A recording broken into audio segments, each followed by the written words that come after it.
안녕하십니까. 이리온 리서치입니다. 우리가 시작할 때 딴짓하다가 또 딴 얘기를 하고 있었죠? 오늘 아침에도 섹터 담당자들이 별로 안 좋아했을 발언을 내가 한 거죠. 뭐 후행적으로 이제 너희들 그렇죠. 저도 안 좋을 만한 발언한 거가 됐네요. 그러니까 그렇죠. 생각해 보니까 제가 어제 뭐 주식 초등학교인가 정말 거의 안 나간다고 하던 곳이었는데 그 사회자가 저랑 한 7, 8년 된 분이에요. 머니투데이 기자인데. 네, 갑자기 맡은 지가 좀 됐나 봐요. 나한테. 그래서 가셨구나. 그래가지고 한 달 전인가 전화를 해가지고 그래서 내가 이제 최대한 뒤로 밀어가지고 어제 9월 거의 마지막 날 해놨던 거야. 이걸 보니까. 9월 마지막 날이면은 어제 그저께 녹음을 했어요. 그저께 녹음해서 어제 올라온 거예요? 어제 올라왔는데. 와, 편집 금방 하시네요. 내가 뭐라고 했냐면 늦게 올릴 거면 하지 말라 그랬어요. 내가 그냥 조건은 근데 뭐 이걸 또 3개를 나눠서 올린데 그럴 내용도 없거든요. 근데 아니 오늘 아침에 했던 내용 어제 방송에서 했던 내용들인데 그러니까 제가 그날도 이제 그냥 편한 자리 그 친구랑은 이제 뭐 그날 거기서 처음부터 저를 그런 식으로 얘기하더라고. 막 원래 이 형님이 사파인데 이건 녹음 안 나갔을까 뭐 사파 속으로 왜냐면 술자리 같은 데서 이렇게 막 모임 있을 때 만나고 그러던 사이여서. 근데 이제 어제도 그 얘기를 계속한 거죠. 질문 중에 뭐 이런 게 있더라고. 내년도 이익 대비해서 지금 싼 거 아닙니까? 오늘 아침에 했던 내용. 근데 내가 진짜 이것 때문에 내가 그리고 많은 경우에 요새 제가 아침에 이제 일어나면 그렇게 부지런하지 않은데 나이가 드니까 일찍 깨요. 좀 원래 나이도 안 들었는데 왜 이렇게 일찍 깼지? 근데 혈압 문제 아닐까요? 혈압 문제가 무슨 거예요? 이게 혈압 낮은 사람들이 아침에 잘 못 일어난대요. 그래요? 네. 혈압이 높아서 빨리 깨요. 저는 늘 혈압이 높은가 봐요. 무슨 말이냐면 아침에 저희가 무슨 얘기를 했어요? 제가 이제 계속 그 섹터 담당자들한테 내년 거를 좀 빨리들 반영해서 선제적으로 할 수 없냐. 이제 아무것도 없는데 어떻게 하냐. 뭐 이런 계속 실갱이 중인데 만약에 내년에 정말 말 그대로 뭐 이제 지금 거의 영업이익이 얼마더라. 하여튼 어마어마하던데. ROE 하여튼 마진 오피 마진이 거의 9.7인가 그렇고 그 정도 수준이 나오려면 지금 그 말이 안 되는 것 같고. 내년도 이익률이랑 ROE랑 좀 많이 잡혀 있기는 해요. 높게. 근데 아마 오늘 수출이 나올 텐데 9시면 오늘 곧 나오겠네요? 네, 지금 나오죠. 8시 반 정도거든요. 제가 수출 주간에 꺾일 건데 수출 증가율이 꺾이면 소위 상승 리비전 하락 리비전 레이쇼가 확 꺾이잖아요. 그렇죠. 동행해 왔으니까 아마 오늘 수출 증가가 꺾이면 상당히 그게 진행이 될 확률이 매우 높다. 수출도 꺾였고 주가도 떨어졌고 리비전 하는 거에 대한 이 욕구는 굉장히 수요는 있을 겁니다. 저희가 이제 저희와 이제 어떤 분이 제가 어젠가 전배순 영웅이랑 녹음하면서 이렇게 좀 요즘 이렇게 말 쑥쑥 해버리고 가을 타나 좀 그래 버렸더니 이제 우리에게는 15만 독자가 있습니다. 그 말을 하더라고요. 우리가 얘기한다고 듣는 사람도 없고 뭐 이런 식으로 말투 특유로 이랬더니 그런 말 하셨는데 만약 정말 그 말대로 우리 함께 고민해 오신 분들이 몇 분이나 될지 모르겠지만 중요한 데이터예요. 오늘 수출가 꺾이면서 리비전 레이쇼도 같이 꺾여주면 내년도 이익에 대해서 이제 드디어 이제 고민을 하기 시작할 거고 미국 실적도 가만 보면 여러 가지 때문에 실적 좀 이렇게 꺾이는 재밌는 거는 3분기가 원래 실적 이렇게 기대 이상 잘 나오는 시기가 한국은 정말 간단합니다. 1, 2분기에 실적 잘 나온다고 하면 대충 맞고 3, 4분기에 실적 안 나온다고 하면 대충 맞습니다. 그래요.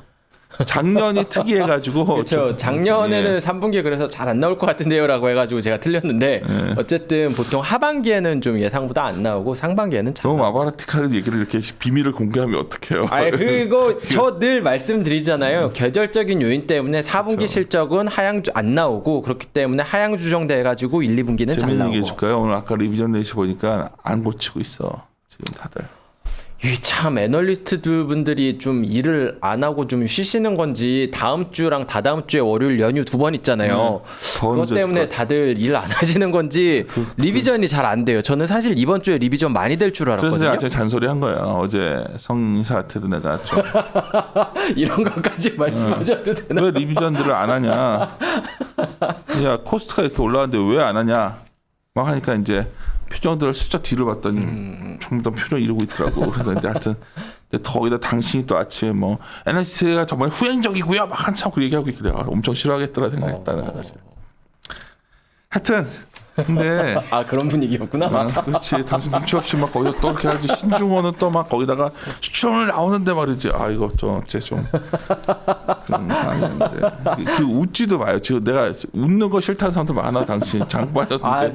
장 빠졌어. 이게 그렇지. 그러니까 근데 중요한 건 알고는 계시라고 지금. 그러니까 수출 증가를 꺾이고 리비전 레이쇼 꺾이고 순서인데 굉장히 느리게 진행되다 보니까 사람들이 아 이익 대비 싼 거 아니야 이 논리는 적절하지 않아요. 지금 OP 마진이 너무 높아요 전망치가. 그러니까 이거를 내려와야 되는데 모르겠어요.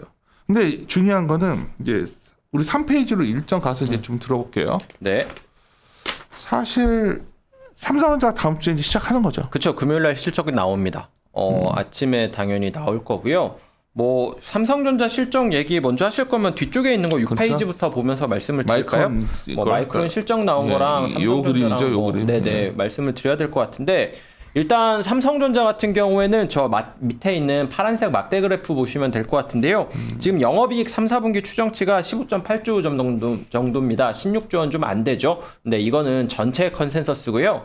보통 어닝 바로 직전에 나온 것들이 더 중요하잖아요. 아무래도 정보량이 많으니까 정확도도 높을 수밖에 없는데 그 추석 지나가지고 그러니까 최근 2주 동안 실적 추정치 나온 걸로만 컨센서스를 합쳐보면은 16.3조입니다. 16조 넘는 거죠.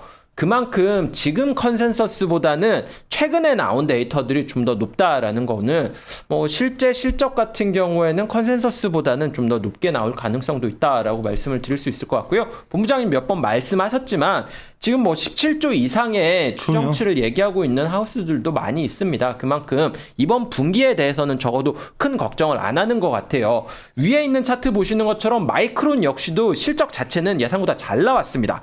근데 문제는 마이크론이 실적 발표하고 주가 올랐느냐라고 하면 주가 떨어졌죠. 이유가 뭐냐면은 가이던스를 하향 조정했기 때문입니다. 그렇죠. 가이던스를 얼마나 하향 조정됐는지가 이 파란색 차트 위쪽에 있는 거 보시면 되는데 정말 크게 하향 조정했어요. 이게 시장 예상보다 너무 낮게 이렇게 추정치를 발표를 했기 때문에 분기 이익 추정치가 이렇게 급격하게 떨어지는 모습이 나타났고요.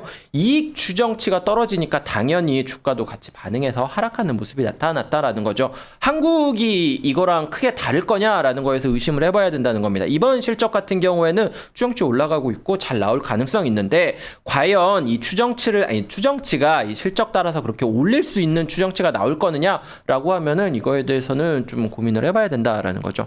저희 남대종 의원님이랑도 뭐 얘기를 해보면은 좀 강하게 얘기를 하지는 못하는 상황이고 뭐 이것도 자료 나오기 전에 한번 보여드렸어요. 뭐 그 문제 있는지. 되게 보시면은 딱 와닿게 근데 매출 같은 걸 많이 낮췄더라고요. 그러니까 시장에서 너무 컨선이 높다. 그냥 마이크론 그렇게 얘기해버린 거고. 네. 우리나라도 아마 17조 이상이 안 나올 수도 있고 뭐 비슷하게 근사치를 나오더라도 어떻게 가이던스 줄까요? 근데 이거보다 뒤에 데이터 하나 잠깐 얘기를 할까요? 요 그림 좀. 여기 없구나. 요거. 아, 네네네. PER. 실적이요? 그 네, 15페이지 그림을 좀 보시면 제가 요즘 이제 가장 이때 이제 주식 많이 안 해본 분들이 실수하는 것 중에 하나가 주가가 빠졌는데 EPS가 그래도 추정치가 높게 형성돼 있다 보니까 PER 이렇게 내려와서 싸졌네 이 얘기를 다 할 수밖에 없어요. 네. 근데 모든 나라들이 다 왜 PER이 내려가고 있을까를 생각해 보셔야 돼요. 네. 보통 이럴 때는 제가 여러 번 말씀을 드렸는데 그냥 지금의 PER이 틀린 거겠죠? 그렇습니다. 어떤 의미냐면은 이 PER이라는 거는 주가를 이익으로 나눠준 거잖아요. 주가 같은 경우에는 바로바로 반영을 하는데 이 PER에서 이익 같은 경우에는 보통 전망치를 쓰잖아요.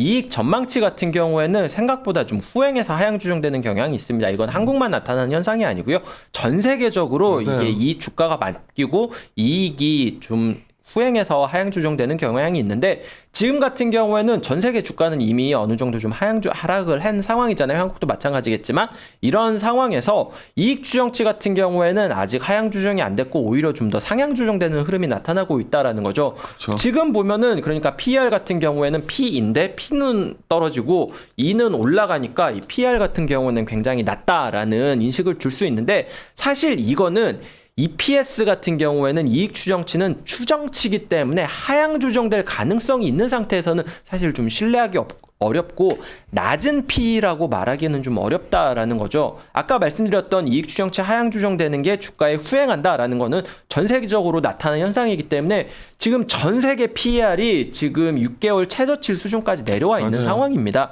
특히 뭐 선진국도 그런데 이 16페이지에 있는 게 이머징 국가들이거든요. 이머징 국가들 제일 왼쪽에 있는 게 PER인데 보시면은 굉장히 다 낮은 수준까지 와 있는 거를 확인하실 수 있습니다. 6개월 최저치예요. 그만큼 P 낮다라는 거에 대해서 이거를 반응하시기 전에 P가 낮은 건 맞는데 EPS가 정당한 레벨인가 이거에 대해서 좀 고민을 해보셔야 될 것 같고요. 한국 같은 경우에는 이익에서 반도체가 차지하는 비중이 굉장히 높잖아요. 근데 이제 이거를 추정할 수 있는 몇 가지 지표들 뭐 예를 들어서 뭐 판매량이라든지 뭐 마이크론이라든지 뭐 이런 기업들의 가이던스는 지금 녹록치 않은 상황이다 이런 말씀을 드리고 있는 겁니다.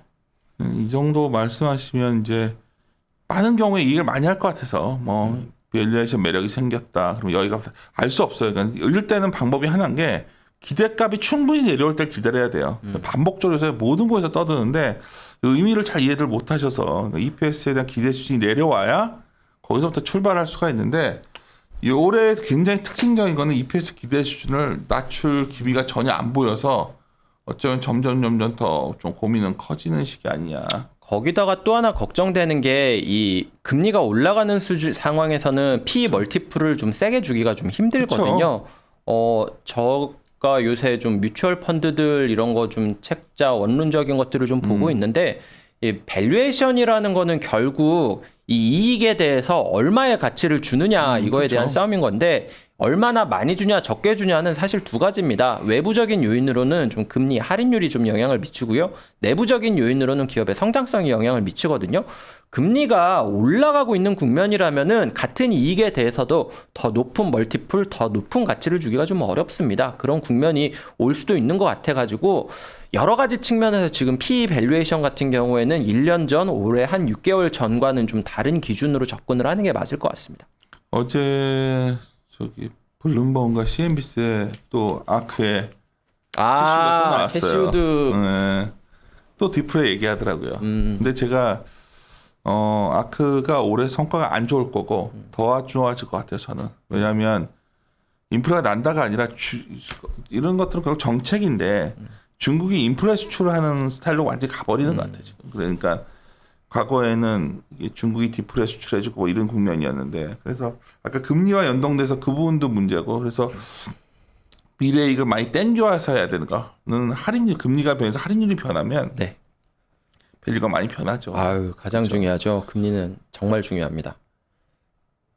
그러면 이제 그로스 요인 볼 거는 미국인데 이게 크로스 요인을 네네 크로스 요인을 보려면은 또 사실 예전에 금리랑 이게 그 성장주 가치주 지수가 같이 갔는데 한번 이렇게 디커플링이 났던 적이 최근에 있었는데 그게 언제냐면은 트럼프 대통령 당선되고 나서 세율을 낮춰줬을 때입니다. 법인세를.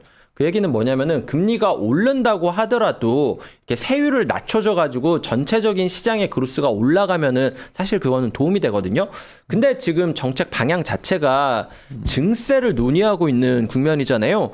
그로스 측면에서도 이제 금리 상승을 이겨낼 만한 금리 그로스를 만들어내느냐 이거에 대해서 좀 정책적인 요인도 좀 만만치는 않은 상황이다. 이거는 좀 말씀을 드려야 될 것 같아요. 설마 뭐 부채요? 부채 한도가 뭐 잘못돼가지고 뭔가 크게 터지고 그럴 거로 저도 안 보는데 네. 어제 앨런이한테 무서운 말을 했더라고. 뎁실링 할 때는 많이 안 올려주면 부채 뎁실링 안 올려주면 캐타스트로피 이게 무슨 뜻이지 이게 재앙적이다 그쵸. 뭐 이렇게 천재지변이다 뭐 그렇게 얘기를 해버리고 거의 네. 반협박 수준으로 얘기하더라고. 그냥 이게 근데 그렇게 안 될 것 같은데 하여튼 오늘 이제 뭐 통과된 거는 정부 폐쇄는 막았지만 사실 이 부채 한도 이슈가 이게 네. 생각보다 10월 전반을 지배할 것 같아서 알고 맞습니다. 좋겠어요. 이게 뭐 옐런 의장 같은 경우에는 10월 18일이다라고 날짜를 딱 박아서 얘기를 했는데 뭐 저기 어디야 의회 예산국 여기에서는 뭐 10월 중후반이 될 거다 뭐 이런 식으로도 얘기를 하고 정해져 있어가지고 있진 않아요. 정확한 날짜는 아닙니다. 어쨌든 그래도 좀 명시적으로 날짜가 나와 있는 건 10월 18일이잖아요. 지금으로부터 한 2주 3주 안에 이거를 결정을 완전히 내지 않으면은 결국 이거는 좀 큰 문제가 정말 상상할 수 없는 문제가 될 수 있는데 아니 예전에 미국에서 신용등급 한 등급 하나 내려가지고 2011년에 난리가 났었는데 한국 전 세계도 그걸 신중호 팀장이 저번에 이 방송에서 나한테 같이 그때 하여튼 재수 엄청 좋으셔가지고 그때 맞춰가지고 그게 뭐냐면 그러니까 이런 일이 있었는데 그때는 신용등급 강등까지는 몰랐고 심각한 거다 했는데 그래서 하여튼 그때 폭락을 했었죠. 신용등급 하나 낮춰가지고 트리플 A에서 더블 A 돼가지고 AA 플러스 돼가지고 AA 플러스였나요? AA였나요? 하여튼 그래가지고 시장이 난리가 났는데 만약에 이거 통과 안 돼가지고 디폴트 나면은 미국 신용등급 D까지 떨어져야 됩니다. S&P에서 이거 맞아. 뭐 얄짤 없다라고 어저께 발표를 했어요. 뭐 미국이라고 해서 봐주는 거 될 아니고. 가능성 없어요. 그래서 그러니까 그렇게는 안 네. 될 겁니다. 근데 이제 시장에서 점점 야 이거 안 될 것 같은데 이거 진짜 일어나면 어떡하지라고 생각하기 시작하는 단계에 왔어요. 근데 왜 신중호가 그날 그 얘기를 했냐면 내가 이렇게 주식시장에서 금융위기 직전에도 장 좋다고 했다 욕먹고 뭐 잘한 거 없는데 딱 그때 장 안 좋다고 한 번 하고 이번에 올해 안 좋다고 한 거예요. 많은 분들이 올해 줄이니 분들이 많으니까 EBS 맨날 안 좋다고 얘기했는데 제가 그때 신용등급 그때 미국 그때 여름에 그래서 그때 헤럴드 경제에서 처음으로 중앙일보랑 뭐 그때 웃지 말아요. 뭐 뭐라 그랬더라? 100분 토론 나가셨나요? 아니 그게 아니라 커버로 사진 크게 나오고 뭐냐면 뭐 뭐지 그 찾아봐야지. 하지 마. 집에는 거의 모셔놨는데 그거 뭐였지 뭐 이렇게 그 예언자처럼 잘 맞춘다 해가지고. 그래서 그때 사실 우리가 이 회사 옮길 때가 중호가 그러면서 여기서 그 덕분에 생탄하신 거 아니에요? 그날 방송에서 그래가지고 내가 방송에서 그러면 이러면 그래봤다니까. 그래서 내가 이 자식이 내가 그랬는데 내가 이 말씀에 대한 맞췄다가 아니라 그때도 등급 강등인지 몰랐다고요. 그렇죠. 근데 내가 잊질 않는 게 계속 이런 뉴스가 나오는 거야. 그래서 내가 이런 거 문제 될 수 있다. 이 정도 톤을 얘기하고 있었어요. 근데 막상 딱 나오니까 다들 내려갔네요 이러는데 사실 내려가다고 얘기한 적 없었어요. 근데 사실 그때보다 지금 더 심각하잖아. 그렇죠. 사실은. 부채 같은 경우에는 확실히 늘었고 최종 지출도 많이 해야 됐었고. 뭐 지금 인프라 뭐 아무것도 못 한다는 얘기거든. 그래서 나는 이게 시장에서 막 좀 어제 앨런이 캐타스트로피 안 되는 영어로 딱 그걸 말하길래 야 저런다 나 뭐지? 그래서 막 어디서 들어봤었는데 만화영에서 뭐 봤던 것 같은데. 악마는 프라다를 입는다 해서 나옵니다. 덕후야. 거기서 그 메릴 스트립이 뭐 이렇게 그랬구나. 공연 중에 하품을 한 번 하면은 망하고 두 번 하면 큰일이고 세 번 하면 카타스트로피고 뭐 이런 얘기 나와요. 저기 영세형 군도 듀운 알죠? 듀운? 듀운 좋아하죠. 내가 듀운 소설을 읽고서 감동을 먹었었던 거죠. 저 지금 해외에 있는 친구들은 미리 개봉해서 봤는데 꼭 가서 보라고 하던데. 제가 이게 IMAX 가서 볼 수밖에 없고 아들한테 명을 했거든요. 내가 이거를 예매표를 빨리 어느 날 걸 끊어주면 내가 너에게 보상을 해주리라 했더니 아빠 안 돼요. 늦었어요. 다 이러더라고요. 그래요? 아직 벌써 표가 없어요? 이미 다. IMAX는? IMAX는. 듀운 같은 경우에는 근데 어디까지 스토리가 나올지 모르겠네요. 그게 일부작으로는 안 될 텐데. 그치. 이거 007은 완전 쉐시라고 그러고. 그래요? 007은 별론데 듀는 엄청날 것 같은데. 저는 뭐 하반기 기대작 중에 하나입니다. 듀운. 당연하죠. 듀 덕후들이 듀를 좋아하잖아요. 거기에 나온 용어 막 얘기하면서 막 그 철학 얘기하고 그러면 나도 듀 좋아하지만 소설 한번 읽어봐도 재밌더라고. 아랍어 할 줄 아는 사람이 읽으면 더 재밌다고 하던데요. 그러니까 그 덕후들은 심오하더라고. 막 그 빠진 애들은. 그렇죠. 이 좀 심각한 미국 덕후 애들 보면은 이제 반지의 제왕 엘프어로 서로 대화가 가능한 수준까지 갑니다. 진짜 엘프어가 있어요? 거기서 그 영화 보면 영어 안 하고 엘프어로 얘기해요. 당신 가끔가다 두려워. 당신의 덕후가 어디까지 가는 건지.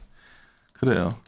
일본도 우리가 저번 시간에 이거 좀 말하고 싶은데 이거 참 우리가 기시다 될 수 있다 얘기했는데 그때만 해도 저는 안 될 거라고 거의 마음속으로는 확신하고 있었어요. 난 얘기하면서 왜냐하면 내가 그날 자민당 일본 후졌다고 얘기하면서 일본이 가장 후진 게 정치 체제인데 얘네 파벌이 어부지를 얻는단 말이 이미 나왔었다니까. 그래서 내가 이게 또 뭔 얘기인가? 일본 통일회가 그러더라고 나한테. 기시다라는 파가 이 어부지리 얻을 타임이 높다 이번에. 진짜 되더라고. 자, 일본 보면 희한해. 얘들은 진짜. 어쨌든 다음 주 월요일 날 이제 총리로 취임할 것 같고, 총리로 취임을 하면은 참 한국 입장에서는 난감하죠. 왜냐하면 한국에서 굉장히 강경파로 알려졌었고, 토론회에서도 계속 그래요? 좀 잘 강경한 몰라요. 입장을 좀 얘기를 했었거든요. 뭐 위안부 합의과 관련해서도 뭐 주요 그 당시에 있었던 인물이기도 했고, 한국과 무역 문제에 있어서도 뭐 양보하지 않겠다. 뭐 독도 문제에 대해서도 뭐 양보하지 않겠다. 뭐 굉장히 강경한 인물이라서 한국 입장에서는 좀 피곤한 상황이다. 이 정도 말씀드릴 수 있을 것 같아요. 월요일 날 한국 쉬는 날 취임을 할 예정입니다.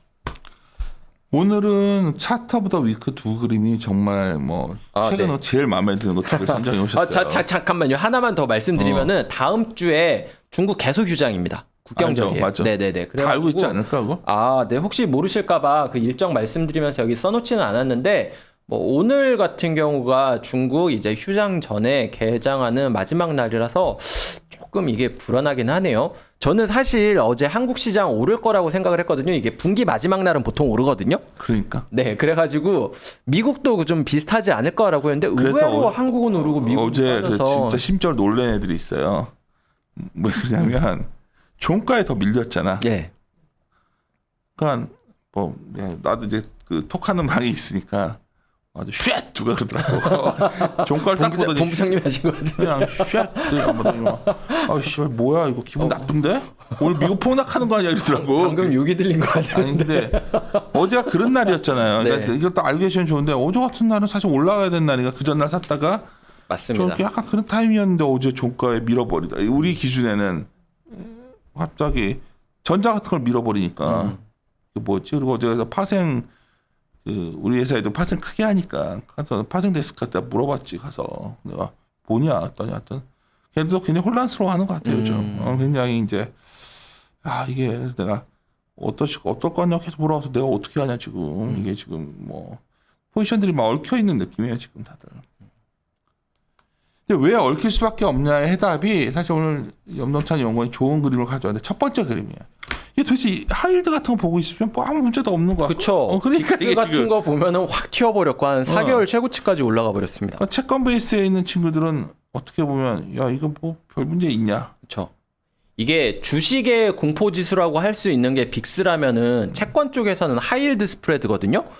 튀기는 튀었는데 막 이렇게 밴드의 막 상단도 아니에요. 평균 아래에서 이렇게 바닥에서 그러니까. 조금 올라온 거 정도입니다. 채권 같은 경우에서는 되게 안정적인데 주식 같은 경우에는 변동성이 굉장히 커져 있거든요. 주식과 채권의 온도차가 좀 굉장히 다른 상황이고요. 어쨌든 뭐 채권 금리는 올라가지만 이게 그 말씀하셨던 막 이렇게 막 변동성 커지고 막 재앙으로 가는 상황 이런 거를 지금 시장에서 반영하고 있지는 않다라는 거죠. 적어도 채권 시장 같은 경우에는 주식 같은 경우에는 좀 반등을 하고 있는 금리에서 거고. 근데 더 중요한 건 최근에 실질 금리예요. 아, 그쵸. 아니면 그래봐 실질 중요하죠. 금리가 올라오고 있단 말이에요. 그렇게 되면 미국 실질 금리가 올라온다는 얘기는 달러가 강해진다는 얘기잖아요. 그렇죠. 그러니까 아주 심플하게 달러라는 환율이라는 거는 그 나라의 펀더멘탈 자체도 있지만 정책 차이도 있죠. 뭐 미국이 먼저 통화 정책을 걷어들이기 시작하니까 미국이 달러 강해질 수도 있지만 더 중요한 건 환을 볼 때는 상대적인 걸 보는 건데 유로가 너무 약한데 그 또 다음 맞아요. 그림에 있더라고. 그러니까 맞습니다. 이 두 가지가 되게 포인트예요. 금리 측면에서 왜 스프레드가 안 올라오지? 근데 미국의 실질 금리는 왜 올라가지? 달러 강하겠구나. 근데 아래 봤더니 유로는 왜 이렇게 약간 미국은 또 독일 국제 수익률 차이가 좀 더 이렇게 돼버리고. 그렇죠. 그거 여러 가지 뭐 말씀하셨던 것처럼 환율이라는 거는 두 국가의 장기적으로 보면은 경제력, 구매력 이거의 비율이라고 보시면 되는데 단기적으로는 이 금리의 차이로 이렇게 보통 보거든요. 금리의 차이가 왜 발생하느냐라고 보면은 간단합니다. 미국 같은 경우에는 아무리 늦어도 올해 테이퍼링 할 거잖아요. 내년에는 뭐 내년이나 내후년에는 금리 인상할 거다라고 하는 좀 완화적인 통화 정책을 걷어들이는 움직임을 보이고 있는데 유럽 같은 경우에는 완화적인 통화 정책을 좀 더 유지할 거다라는 입장을 가지고 있어요. 당연히 금리 같은 경우에는 미국은 오르고 이 독일이라든지 유럽 국가들은 금리가 오르지 못하는 상황이죠. 그러면은 당연히 자금은 미국 쪽으로 이동할 수밖에 없는 거고 그렇기 때문에 달러가 강한 겁니다. 지금 달러 같은 경우에는 연 최고치 수준까지 올라가 있는 상황이고요. 유로화 같은 경우에는 연 최저점 수준까지 내려와 있는 상황입니다. 통화 정책 차이로 인한 금리 스프레드가 벌어진 게 바로 이 통화의 강세 차이로 연결되고 있는 상황이다. 이렇게 보시는 게 맞을 것 같아요. 그러니까 이 두 그림을 보고 있으면 이건 생각이 나는 것 같아요. 아, 달러는 강해지겠구나. 네. 달러가 강해지는 상황에서 이머징 국가들은 참 만만치 피곤하죠. 않았다는 거죠. 그러니까 그거는 계속해서 좀 마크로하게 좀 봐야 될 이슈 같은데 또 하나 봐야 되는 게 되게 과거와 다른 패턴들이 나오고 맞습니다. 있어요. 이게 경기도 그렇고 금리도 그렇고 다르니까 이거를 저희들도 과거에 이랬으니까 이럴 것이다 말을 못 하겠어요. 그러니까 이 부분이 참 어렵다. 과거에 그냥 가장 최근에 테이퍼링 이슈가 있었던 게 2014년이었잖아요. 사실 2013년 12월부터 테이퍼링 얘기를 해가지고 2014년에 이렇게 테이퍼링을 했는데 달러 강세는 사실 2014년 중반 이후에서나 그러니까 테이퍼링 거의 끝나고 금리 인상 얘기 나올 때 돼서나 이제 실제로 정말 강하게 나타났거든요.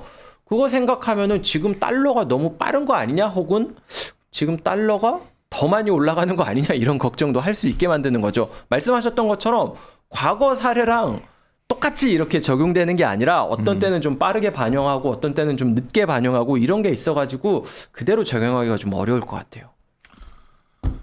그래요. 이 그림은 나중에 놓고 좀 보셨으면 좋겠고. 네. 실적 좀 볼까요? 네, 8페이지 의미는 봐주시면 없는 것 됩니다. 같더라고. 네, 이익 추정치가 너무 안 변하고 있어요. 지금 추석 끝나고 일주일이면은 사실 애널리스트 분들 뭐 이렇게 리비전 하셔도 될 텐데 삼성전자 정도는 좀 나오기는 했는데 생각보다 리비전이 그렇게 많이 나오고 있지는 전장 않습니다. 오히려 올렸고. 네, 전자 같은 경우에는 올렸고 금융 쪽, 산업재 쪽 올라가고 있는데 금융 같은 경우에는 뭐 저희 아침에 전배승 연구원님도 말씀하셨지만 전반적으로 뭐 시장금리 상승 기대감 때문에 좀 올리는 것 같고요. 종목별로 보면은 기업은행이 이게 이익 추정치가 좀 큰 폭으로 그 은행주 중에서는 가장 큰 폭으로 상향 조정이 됐습니다. 그 다음에 산업재 쪽에서는 이 지주들이 좀 이익 추정치가 상향 조정되고 있기는 한데 사실 이거는 좀 변동성이 이렇게 크지 않아가지고 그렇게 큰 의미를 두고 있지는 않습니다. 뭐 옛날 LG 상사 그러니까 LX 인터내셔널 이런 데도 상향 조정이 같이 되기는 했는데 워낙 폭 자체가 그렇게 크지 않아가지고 그냥 좀 참고 삼아서 뭐 산업재, 금융, 삼성전자가 이익 추정치 상향 조정돼서 지난주는 좀 이익 추정치 좀 소폭 상향 조정된 상태다 이 정도까지만 체크하시면 될 것 같아요. 뭐 글로벌 이익 추정치랑 PER 뒤에 말씀드리려고 했는데 앞서 말씀드려가지고요. 네, 얘기할 수 있는 거. 뭐 다 말씀을 드린 상황에서 오늘 중요한 공지 사항이 있는데 다음 주 수요일 맞나요? 네. 그 이제 드디어 이제 우리 이런 리서치에서도 우리 주할모 PD가 이대로 있어서는 없어질 것 같다. 네? 뭐가 사람들이 없어질? 관심이 없기 때문에 아. 이런 리서치. 좀 커뮤니케이션을 해야 된다. 그래서 일단 우리 염동찬 연구원이 또 총대 메고 다음 주 수요일 날 무슨 네, 빨간 시황 100회 특집 라이브요. 한 번만 할 거야. 계속 앞으로 라이브. 잠깐. 일단은 한 번만. 그래요. 컴플 쪽도 얘기를 해가지고 컴플을 최소한 조심하는 선을 지키는 선에서 라이브 네, 하는 건데. 맞습니다. 이게 자료가 나와야 되고 뭐 그러다 보니까 애널리스트들은 그날 그렇잖아요. 뭐 선물도 준비했다는 게 사실이에요. 네, 선물 거의 뭐 커피 상품권 맞죠? 그래요. 아 바뀌었어요? 네. 오, 더 비싼 거? 아니야? 하여튼 그래서 만약에 염덕찬 연구원이 성공을 거두면 네. 저는 분명히 저도 할 거고요. 아, 한번 저 망하면 마음은 다 안 할 거예요. 뭐 어떻게 하든지. 왜냐면 그래도 왔는데 시작했는데 근데 시간도 되게 그 시간에 네. 우리가 대중적이지 않아서 네. 몇 명 안 들어올 것 같은데 뭐 30명 녹화하고 있고 이러시면 아, 8시요? 막 30명 들어왔는데 20명 안 된 사람이고. 8시에 많이 들어오겠네. 아, 네네네. 나도 다음에 그래서 뭐 모닝 미팅 진행하셔야죠. 잠깐 난 회의 진행해야 진짜. 얼마 전에 내가 맨날 어떻게 어디서 자꾸만 그때 무슨 어디 와달라 해서 몇 번 노래했는데 그쪽에서 기분이 나쁘다는 식으로 전해왔는데 그때 회의를 진행해요 제가. 그러니까 참 요새 하도 막 막무가내 애들이 많은 것 같아. 하여튼 근데 요즘 내가 좀 그런 게 아까 말했지만 유튜브 연락 오면 안 합니다 저는. 뭐 저는 그런 데가 아니라 좀 이렇게 그냥 얽히기 싫어가지고 그랬는데 어제 갑자기 주식 초등학교라는 데를 나간 거는 머니투데이는 딴 게 기자와의 인연 때문이에요. 그 사회자가 그 사람이 그 기자분이 그냥 그 사람이 해도 되는 사이니까 그 사회 보는 것도 너무 웃긴 거야. 그 친구가 갑자기 거기서 언제부터 했냐 했더니 꽤 됐더라고 알고 아, 봤더니. 그래요? 콘텐츠 많던데요?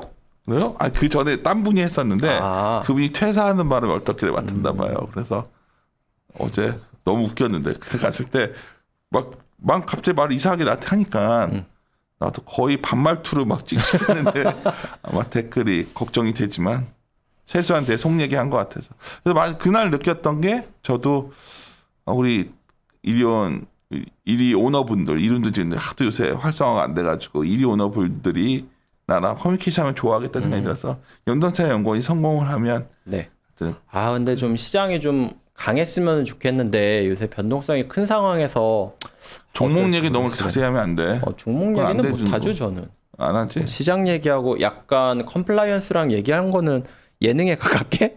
100회 그래. 특집에 가깝게? 그럼 나는 못 하겠구나. 저도 못 할 것 같은데. 너는 뭐 말하는 거에 90%가 기업 얘기인데 사람들 대화에. 알겠어요. 뭐 하여튼 잘들 뭐 이렇게 논하처럼 얘기했지만 연동차 연구원도 이런 우리가 힘든 어떤 시도할 때마다 선동에 서서 해주시고 계셔가지고 선동이요? 선봉에서 선봉이죠. 선봉. 알겠습니다. 하여튼 시장이 좀 어떤 식으로 정리될지 저희들도 미래는 불확실한데 그냥 계속 동일한 반복을 말씀드리지만 마진이 내년에 9.6% 너무 높다. 이게 어떤 식으로 내려올지를 지켜보시면 그게 내려와야 전진할 수 있다. 역설적으로. 이것만 계속 전해드리고 있으니까요. 같이 한번 저희와 고민하시면서 그 데이터 변화를 한번 같이 추적해 갔으면 좋겠습니다. 네. 연휴 앞두고 있는데 다들 즐거운 연휴 보내셨으면 좋겠습니다. 시작이 올랐으면 저요? 응. 저는 일하죠. 그래요? 알았어요. 난 다다음 주에 대구 가는데 결혼기념일이 10월 12일이어가지고 깜빡하고 있었는데 갑자기 와이프가 결혼기념일인데 그래서 그래 알고 있었지. 그래서 어디라도 가자야. 그랬는데 이제 급히 어디 예약을 해야 되니까 뜬금없이 정말 뜬금없는 운전해서 가세요? 미쳤어. 내가 힘들어서. 난 근데 뜬금없이 정말 우리 고향도 아닌데 대구를 예약했어. 혹시 대구에서 만난 집 있으면 소개 좀 해줘요. 페이스북에 올려야겠다. 식당 소개해달라. 와이프가 대구 왜 가? 그랬대요. 거기 하여튼 그냥 거기가 좋아. 그래서 갔는데 저 대구에 그 정호식 차장님이 얘기한 종목 있는 뭐 거기 있지 않나요? 대구 간 적 없고 비하인드로 내가 전에 한번 대구를 간 적이 있어요. 왜냐면 대구에 그 코스닥 협회 분들이 그 기업체 분들 놓고 강연해달라고 해서 갔는데 간 김에 내가 그냥 간다고 했더니 대구에 되게 전업 투자자가 많아요. 모르셨죠? 네네네. 대구에 되게 주식 투자 잘하시는 분들이 많은데 그 어떤 친구를 하나 좀 알고 있었는데 갑자기 저녁에 잠깐 저희 모임 있는데 와주시면 안 되겠냐 그래서 내가 갔어요. 돈 받고? 미쳤냐? 가오 줄게. 야, 거기 돈 받고 그러면 정말 너 나를 뭐로 만드는 거야? 그래서 이제 가오 잡고서 이제 갔지. 근데 이제 많이 와 있더라고. 꽤 있어가지고 되게 즐겁게 얘기한 다음에 그 친구들이랑 그때만 해도 코로나 훨씬 전이니까 대구 사람들이 육회를 크게 먹더라고. 문떡이라고. 그래서 난 처음에 징그러워서 나 잘 못 먹거든 그거. 엄청 맛있더라고. 그래서 갑자기 침이 나오네. 우리 아빠가 육회를 못 먹는데 하여튼 연휴 얘기하다가 어쩌다 육회 얘기. 그래서 대구가 되게 그런 기억이 나서 그때 육회도 먹고 더 어디 노래 부르러 가서 놀았는데 좋더라고 대구가 전반적으로. 그래서 대구를 그런 좋은 추억이 이제 와이프한테 그런 추억이 있다고 얘기할 수는 없잖아요. 그래서 내가 잘 아니까 가자 그냥 기차 타고 갔다가 그냥. 갑자기 얘기했지. 대구에 맛있는 데 있으면 소개해줘요. 납작만두 이런 거 말고. 알겠습니다. 시장 올해 이번 주 다음 주 다 휴일들도 껴가지고 더 매출이 안 나오겠는데. 한국 같은 경우에는 국내보다는 좀 해외 쪽에서 좀 잘 나오는 게 사실 좋은데 수출 증가율 꺾이는 게 좀 걱정이기는 하네요. 오늘 나왔겠네. 지금 수출 증가율 한번 봐봐요. 몇 나왔지? 컨센 나왔나? 수출 증가율 오늘 나오면 플러스 16.7% 컨센서스 수준이네요. 그대로 나왔네. 알겠습니다. 오늘 이거 데이터 갖고서 이제 되게 좋아졌다면 분명히 증가율은 확 꺾인 상황이니까 감안하셨으면 좋겠습니다. 예, 마무리 짓도록 하겠습니다. 함께 고민하시죠.